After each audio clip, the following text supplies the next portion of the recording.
Side खबरों के लिए सब्सक्राइब करें फ्लेम मीडिया और उसके बाद बेल आइकन को प्रेस करें ताकि सबसे पहले आपको मिले एक्सक्लूसिव खबरें।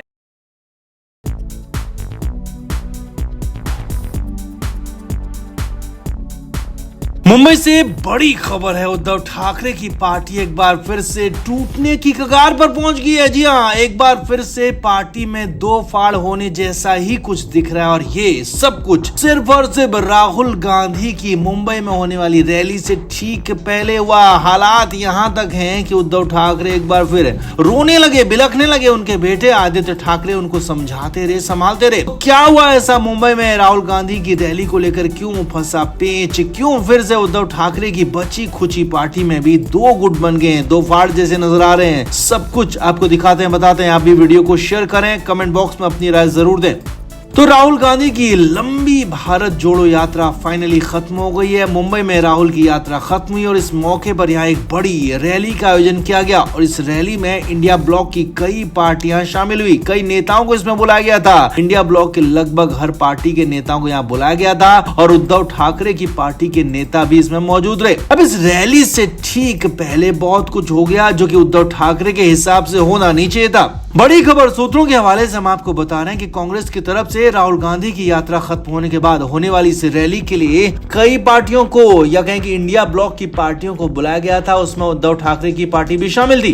अब खबर है कि शनिवार को इसे लेकर मीटिंग हुई। उद्धव ठाकरे की पार्टी के नेताओं की मातोश्री में मीटिंग हुई और राहुल गांधी की रैली में जाने को लेकर चर्चा हुई। अब खबर है कि पार्टी के कुछ नेता राहुल गांधी के साथ मंच शेयर करने को लेकर तैयार नहीं थे। वो चाहते थे कि भले ही कुछ छोटे नेता राहुल गांधी की रैली में चले जाएं, लेकिन बड़े नेता उद्धव ठाकरे जैसे नेता राहुल गांधी की रैली में ना जाएं, राहुल गांधी के साथ मंच साझा या कहें कि शेयर ना करें। इसे लेकर मीटिंग में खासा बवाल हुआ और यहाँ तक कहा गया कि अगर राहुल गांधी की रैली में जाने और उसके बाद भी कांग्रेस के साथ ही परमानेंट रहने का फैसला लिया गया तो कुछ और लोग भी पार्टी छोड़ देंगे। और सूत्रों के मुताबिक जो पार्टी अब उद्धव ठाकरे के पास बची है उसमें भी कुछ बड़े बड़े नेताओं ने उद्धव ठाकरे को आंख दिखा दी, साफ साफ कह दिया कि ये फैसला एक बार फिर पार्टी के खिलाफ जा सकता है। अब पार्टी के अंदर एक बार टूट देख चुके उद्धव ठाकरे इसके बाद बेहद ज्यादा परेशान हो गए, क्योंकि एकनाथ शिंदे उनके बेहद करीबी माने जाते थे, उनके डेप्यूटी माने जाते थे और एकनाथ शिंदे ने उनसे अलग होकर पूरी तरह से शिवसेना अपने कब्जे में ले ली और एक तरह से शिवसेना के बॉस वही बन चुके हैं। महाराष्ट्र में मुख्यमंत्री भी हैं, सरकार भी चला रहे हैं और उद्धव ठाकरे अब नहीं चाहते हैं कि जो उनकी बची खुची पार्टी है वो भी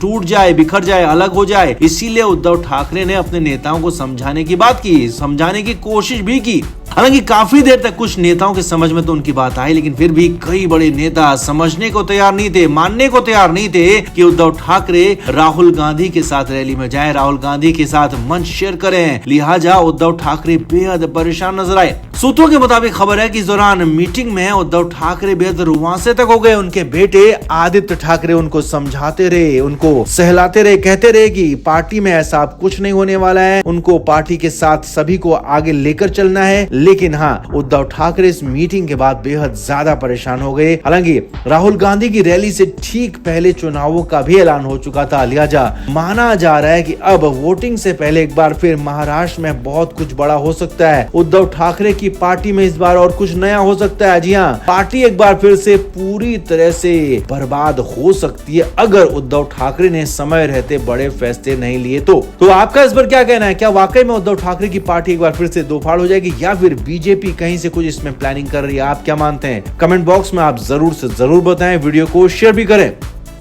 तो बीजेपी भले ही महाराष्ट्र में 20 सीटों पर प्रत्याशियों का ऐलान कर चुकी है, लेकिन शिंदे गुट और अजीत पवार गुट ने अभी तक एक भी सीट पर प्रत्याशी का ऐलान नहीं किया है और उद्धव ठाकरे की पार्टी ने सिर्फ 2 ही सीटों पर उम्मीदवारों का ऐलान किया। अब चुनाव की तारीखों का ऐलान हो चुका है, लेकिन फिर भी अब तक उम्मीदवारों का ऐलान क्यों नहीं हुआ? तो इसकी वजह आपको बताते हैं। जी हाँ, नई खिचड़ी यहाँ पर पकड़ी है, नया कुछ होने वाला है, तो हम आपको बताते हैं। कहानी है कि महाराष्ट्र में बीजेपी के साथ मिलकर सरकार चला रहे शिंदे गुट और अजीत पवार गुट अपने लिए ज्यादा लोकसभा सीटें चाहते हैं, जबकि बीजेपी दोनों को क्रमशः 12 और 4 सीटें ही देना चाहती है। लेकिन दोनों ही पार्टियां इस पर मानने को तैयार नहीं है और इसीलिए अपनी सीटों को बढ़ाने के लिए लगातार डिमांड कर रहे हैं, प्रेशर बढ़ा रहे हैं और बीजेपी पर लगातार ये कोशिश कर रहे हैं कि प्रेशर के जरिए ज्यादा से ज्यादा सीटें अपने पास ली जाएं और इसीलिए अपने नामों का ऐलान नहीं किया। वहीं दूसरी तरफ कहानी ये है कि शिंदे गुट और अजीत अजीत पवार गुट पर प्रेशर बनाने के लिए, उनको कमजोर करने के लिए या कहें कि उनको हैंडल करने के लिए बीजेपी का टॉप लीडरशिप ग्रुप, बीजेपी का दिल्ली वाला मैनेजमेंट उद्धव ठाकरे के टच में है। जी हाँ, सूत्रों के मुताबिक खबर है कि बीजेपी का केंद्रीय नेतृत्व उद्धव ठाकरे को साथ लेने के पक्ष में है और यहीं पर कहानी बिगड़ गई है। बीजेपी का केंद्रीय नेतृत्व चाहता है कि उद्धव ठाकरे अगर साथ में आ जाएं तो इससे शिंदे गुट और अजीत पवार गुट भी लगाम पर रहेंगे। और सूत्रों के मुताबिक खबर है कि इसे लेकर अमित शाह और देवेंद्र फडणवीस की मुलाकात भी हुई है, बातचीत हुई, जिसमें बहुत कुछ कहा गया।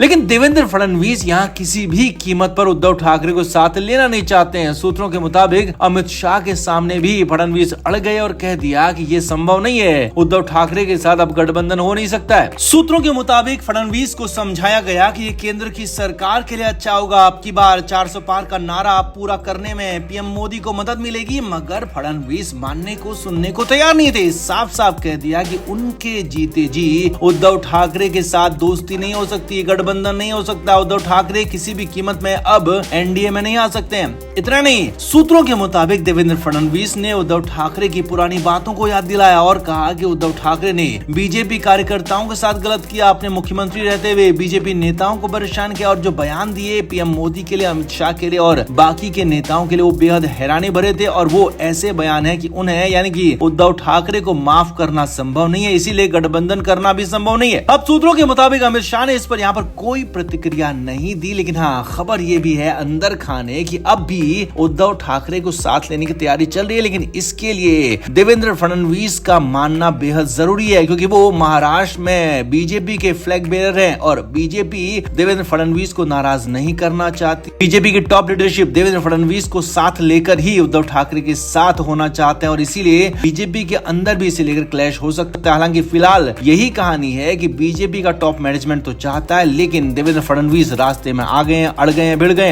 हालांकि बीजेपी का केंद्रीय नेतृत्व अगर तय कर लेगा तो फिर महाराष्ट्र में नेताओं को मानना ही होगा, लेकिन फिलहाल तो महाराष्ट्र के नेता खास तौर पर देवेंद्र फडणवीस किसी भी कीमत पर मानने को तैयार नहीं है और किसी भी हद तक उद्धव ठाकरे के खिलाफ जाने को तैयार दिख रहे हैं। अब एक तरह से उद्धव ठाकरे का राजनीतिक भविष्य देवेंद्र फडणवीस की हाँ और ना पर टिक गया है, तो उसके बाद ही आगे का फैसला होगा। तो आपका इस पर क्या कहना है? क्या उद्धव ठाकरे को साथ लेकर बीजेपी को वाकई में फायदा होगा या फिर अलग रहकर ही बीजेपी फायदे में रहेगी? आप क्या मानते हैं? कमेंट बॉक्स में जरूर बताएं और वीडियो को शेयर भी करें।